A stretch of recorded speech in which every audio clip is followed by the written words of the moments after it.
Bismillahirrahmanirrahim. Assalamualaikum warahmatullahi wabarakatuh. Baik adik-adik di rumah, bagaimana kabarnya pada hari ini? Semoga senantiasa sehat selalu dan dalam lindungan Allah Subhanahu wa taala. Amin ya rabbal alamin. Alhamdulillah pada hari ini kita akan melaksanakan kegiatan belajar yakni tentang pelajaran 1 ya, untuk adik-adik di rumah kelas 6, pelajaran 1 tentang indahnya saling menghormati. Nah, barangkali anak-anak sudah membaca di rumah dan juga sudah memahami beberapa penjelasan tentang bagaimana nikmat ataupun bagaimana manfaat dari indahnya di saat kita saling bertoleransi serta saling menghormati. Nah, baik anak-anak sekalian, sebelum kita lanjut belajar, alangkah baiknya kita berdoa terlebih dahulu kepada Allah Subhanahu wa taala semoga yang nantinya kita pelajari Allah mudahkan untuk dipahami serta dapat kita praktekkan dalam kehidupan sehari-hari. Baik, bersama-sama kita berdoa. A'udzu billahi minasy syaithanir rajim. Bismillahirrahmanirrahim. Raditu billahi rabba wa bil islami dina wa bi Muhammadin nabiyyan wa rasula. Rabbi zidni ilma warzuqni fahma. Alhamdulillahi rabbil alamin. Baik anak-anak, semoga doa yang telah kita panjatkan tadi senantiasa menjadi kebaikan dan menjadi keberkahan untuk kita semua, dan tentunya anak-anak dapat dengan mudah memahami materi yang akan Bapak sampaikan. Nah, dalam pelajaran 1 ini kita akan membahas tentang pelajaran indahnya saling menghormati yang di dalamnya terdapat pembahasan ayat Al-Quran yaitu surah Al-Kafirun, yang mana dalamnya nanti kita akan belajar membacanya, kemudian latihan menulis surah Al-Kafirun, serta kita memahami isi kandungan dari surah Al-Kafirun tersebut. Baik, selanjutnya adalah kita membahas tentang surah Al-Kafirun ya, yang terdapat dalam Al-Quran, tepatnya di juz 30. Nah, surah Al-Kafirun adalah surah ke-109 yang berjumlah 6 ayat. Kemudian surah Al-Kafirun ini mengisyaratkan tentang pupusnya harapan orang-orang kafir Quraisy Makkah pada zaman itu, yang mana terhadap dakwah Nabi Muhammad SAW. Nabi Muhammad SAW tidak mau mengikuti tata cara beribadah orang kafir Quraisy, yang mana pada saat itu anak-anak sekalian, orang-orang kafir Quraisy memaksa kepada Nabi SAW itu untuk ikut mengikuti cara orang kafir Quraisy beribadah, apa yang mereka sembah. Nah, untuk itu mereka dipersilahkan beribadah menurut ajaran agamanya sendiri. Kemudian surah Al-Kafirun ini tergolong dalam surah Makkiyah, dalam kategori surah yang diturunkan di kota Mekah. Kemudian surah Al-Kafirun dinamai surah Al-Kafirun, yaitu yang berarti orang-orang kafir, di mana diambil dari perkataan Al-Kafirun yang terdapat di dalam surah ini. Nah, baik anak-anak sekalian, jadi surah Al-Kafirun ini memberikan perintah kepada Nabi Shallallahu Alaihi Wasallam untuk beribadah tidak mengikuti tata cara beribadahnya orang-orang kafir Quraisy, tidak mengikuti apa yang disembah oleh orang kafir Quraisy pada saat itu. Nah, bagi orang Quraisy, orang kafir Quraisy pada saat itu mereka dengan ibadahnya sendiri, kemudian dengan apa yang mereka yakini mereka sembah pada saat itu, maka silahkan. Dalam surah Al-Kafirun ini Allah tegaskan, silahkan lakum dinukum waliyadin. Nah, untuk lebih jelasnya anak-anak, kita akan lanjutkan. Baik, sebelum kita lanjutkan untuk membaca surah Al-Kafirun, di sini sedikit Bapak akan informasikan. Ya, kita pelajari dulu tentang pertama tentang tata cara membaca surah Al-Kafirun. Ya, tata cara membaca surah Al-Kafirun sesuai dengan kaidah tajwid yang terdapat di dalam Al-Quran. Nah, Al-Quran berisi firman Allah Subhanahu wa Ta'ala yang disampaikan malaikat Jibril kepada Nabi Shallallahu Alaihi Wasallam. Kemudian tata cara memulai membaca Al-Quran dengan isti'azah dan basmalah. Maksudnya anak-anak sebelum baca Quran membaca A'udzubillahi minasyaitonirrajim, kemudian membaca Bismillahirrahmanirrahim. Baik, anak-anak silahkan perhatikan dalam penulisan bahasa Arab atau tulisan Al-Quran akan kita temui tanda baca. Yang pertama yaitu tanda baca fathah atau lebih sering kita kenal dengan baris di atas. Baris di atas. Tanda baca fathah yang akhirannya A. Kemudian tanda baca kasroh atau baris di bawah.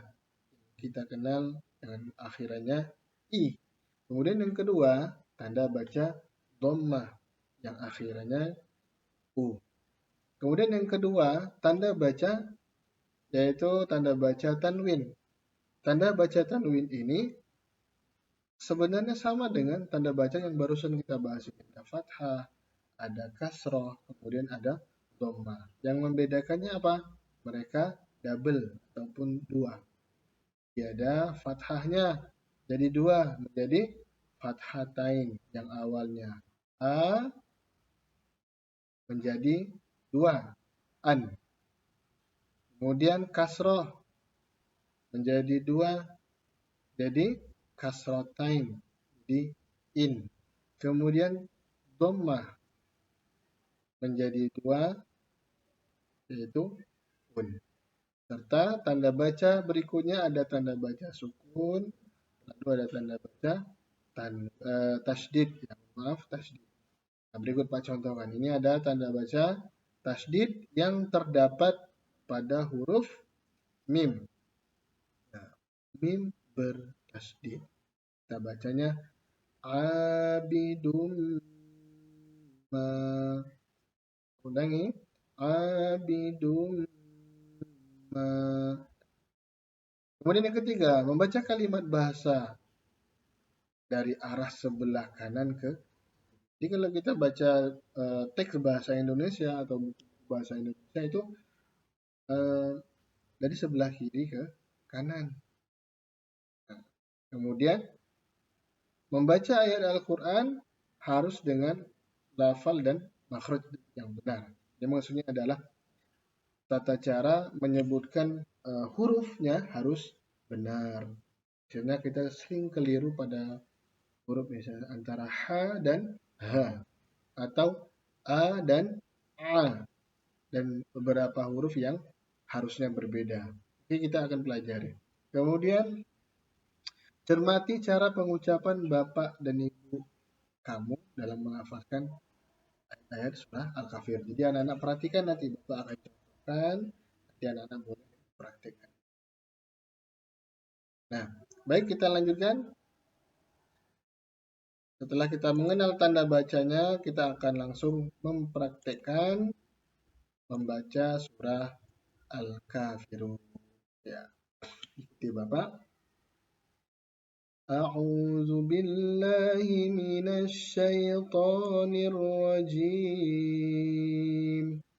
بسم الله الرحمن الرحيم قل يا أيها الكافرون. Ayo kita ulangi bersama. قل يا أيها الكافرون لا أعبد ما تعبدون ولا أنتم عابدون ما أعبد ولا أنا عابد ما عبدتم ولا أنتم عابدون ما أعبد لكم دينكم ولي دين. Jadi kita usahakan membaca Al-Quran sesuai dengan kaidah, kemudian tajwid yang sebagaimana yang ada di dalam Al-Quran. Nah, di surah Al-Kafirun ini tadi kita sudah praktik membacakannya, kemudian kita lihat arti ataupun terjemahan dari surah tersebut. Pertama kata Allah Subhanahu wa taala, katakanlah Muhammad, wahai orang-orang kafir, aku tidak akan menyembah apa yang kamu sembah. Jadi Nabi Shallallahu alaihi wasallam itu Allah perintahkan untuk mengatakan apa? Bahwa Nabi menyembah apa yang Nabi sembah. Nabi tidak akan menyembah apa yang orang kafir Quraisy sembah pada waktu itu. Kemudian kata Allah, dan kamu bukan penyembah apa yang aku sembah. Dan aku tidak pernah menjadi penyembah apa yang kamu sembah. Dan kamu tidak pernah pula menjadi penyembah apa yang aku sembah. Untukmu agamamu dan untukku agama. Jadi Nabi Shallallahu alaihi wasallam pada waktu itu Allah perintahkan untuk mengatakan kepada orang-orang kafir Quraisy tersebut bahwa apa? Nabi tidak akan mengikuti apa yang disembah oleh Quraisy tersebut pada waktu itu. Pada waktu itu memang kenapa Pak? Apa yang mereka sembah? Apa yang orang Quraisy kafir Quraisy sembah? Mereka menyembah ya berhala. Karena pada waktu itu berhala mereka yakini sebagai Tuhan mereka yang bisa memberikan kekuatan, bisa memberikan perlindungan dan sebagainya. Padahal Nabi Shallallahu Alaihi Wasallam hadir membawa kebenaran, mengatakan bahwa satu-satunya Tuhan, satu-satunya yang berhak untuk disembah adalah Allah Subhanahu wa Ta'ala. Nah, anak-anak sekalian, setelah anak-anak tahu ya, bacaan dari surah Al-Kafirun, kemudian arti dari surah Al-Kafirun, silakan anak-anak cermati kembali. Kira-kira apa yang terdapat ataupun apa isi kandungan dari surah Al-Kafirun tersebut.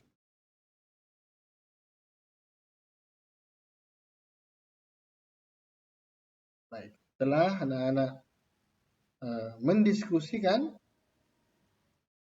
dari arti surah Al-Kafirun tersebut, maka ini Bapak sampaikan bahwa yang pertama adalah surah Al-Kafirun terdapat dalam urutan surah yang ke-109 dalam Al-Quran. Nah, kemudian secara intinya surah Al-Kafirun ini mengisyaratkan bahwa semua harapan dan usaha orang-orang kafir di masa itu untuk menghentikan dakwah Nabi Shallallahu Alaihi Wasallam.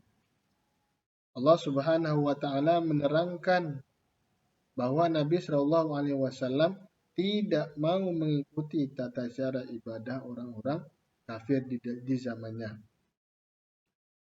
Lalu orang-orang kafir dipersilahkan beribadah sesuai dengan tata cara yang mereka yakini, Tuhan yang mereka yakini.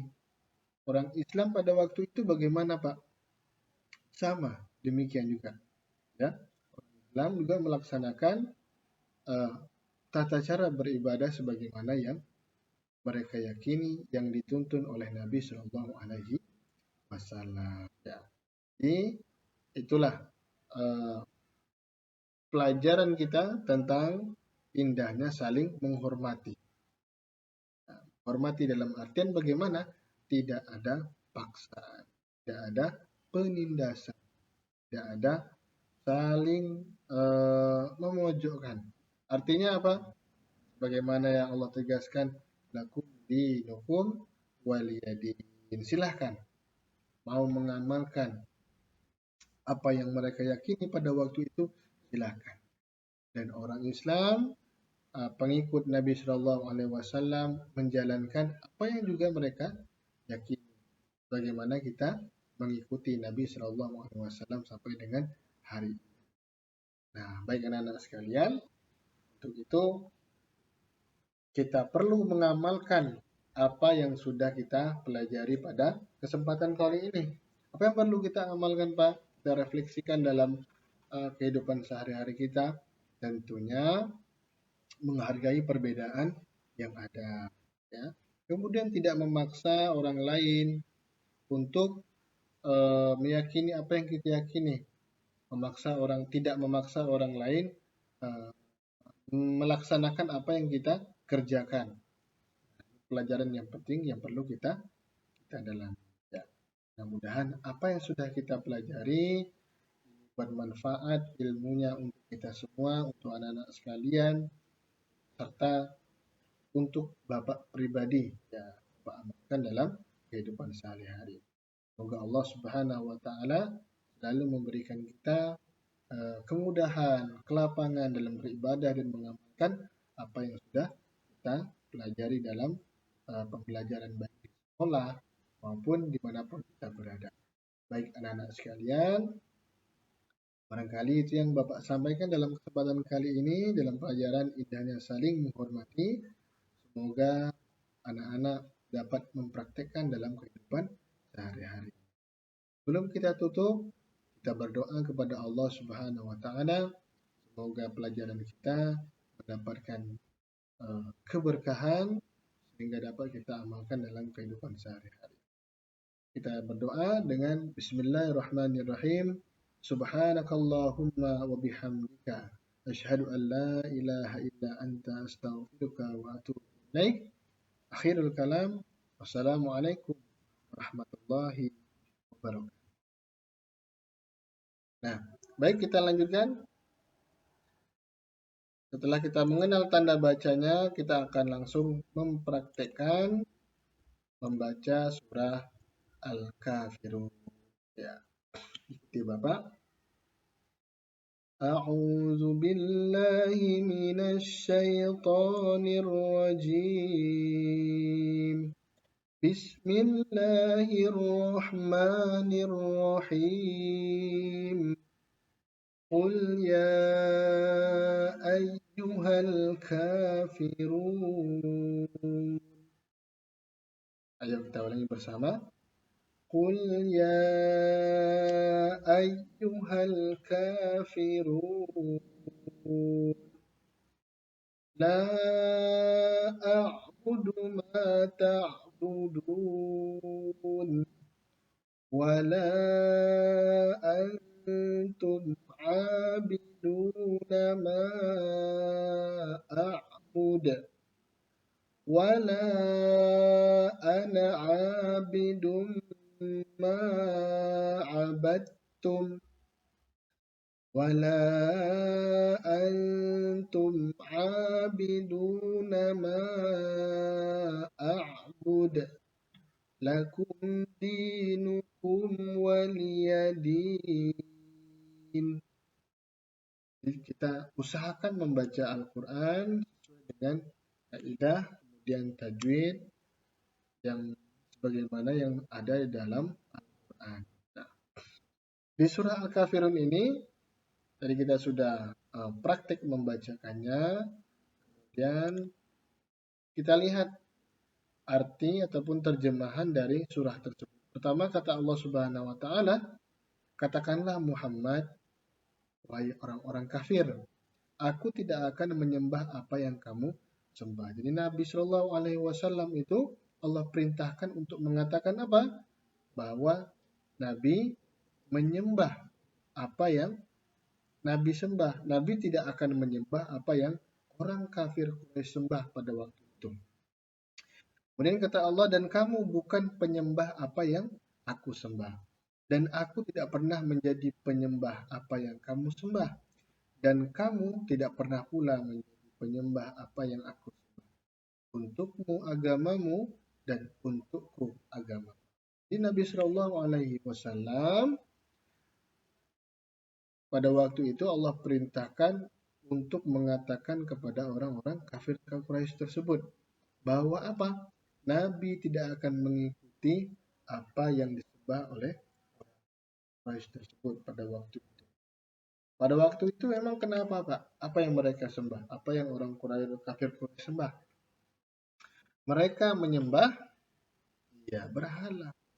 Karena pada waktu itu berhala mereka yakini sebagai Tuhan mereka yang bisa memberikan kekuatan, bisa memberikan perlindungan dan sebagainya.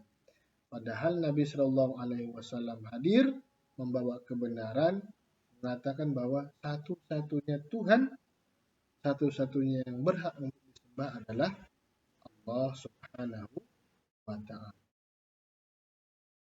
Nah, anak-anak sekalian, setelah anak-anak tahu ya, bacaan surah Al-Kafirun, arti dari surah Al-Kafirun, silakan anak-anak cermati kembali. Kira-kira apa yang terdapat ataupun apa isi kandungan dari surah Al-Kafirun tersebut.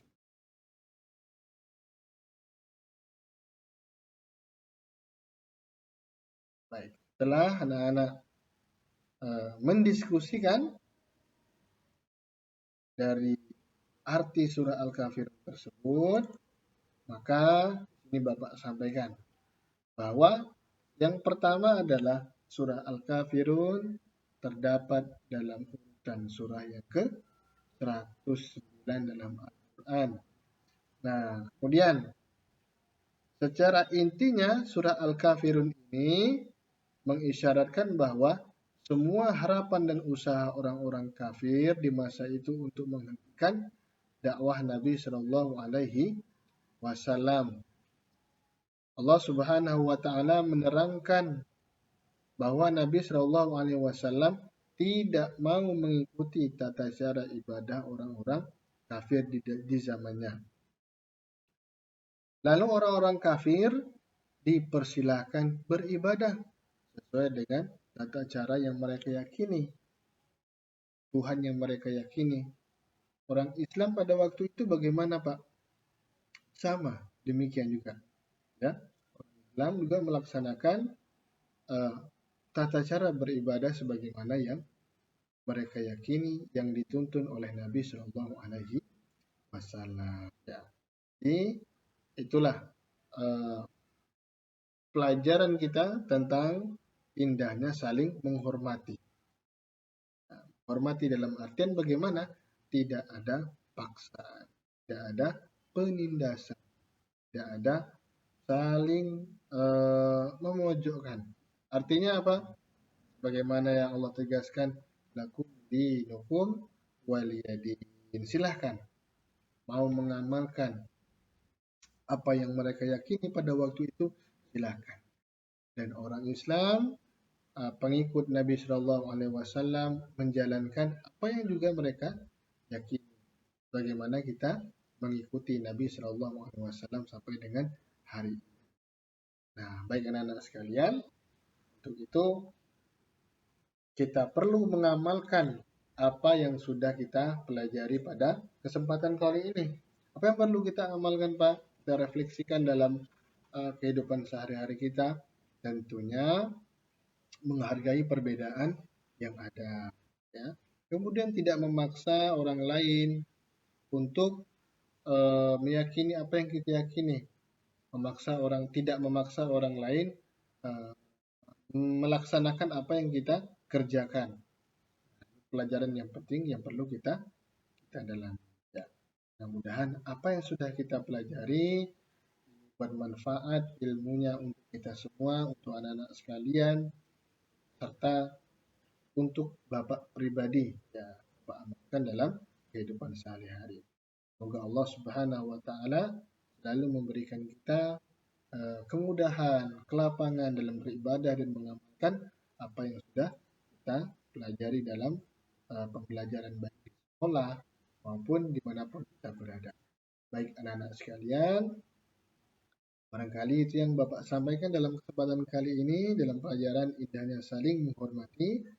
Semoga anak-anak dapat mempraktekkan dalam kehidupan sehari-hari. Sebelum kita tutup, kita berdoa kepada Allah Subhanahu wa taala. Semoga pelajaran kita mendapatkan keberkahan sehingga dapat kita amalkan dalam kehidupan sehari-hari. Kita berdoa dengan Bismillahirrahmanirrahim. Subhanakallahumma wa bihamdika asyhadu an la ilaha illa anta astaghfiruka wa atubu ilaik. Akhirul kalam. Wassalamualaikum warahmatullahi wabarakatuh.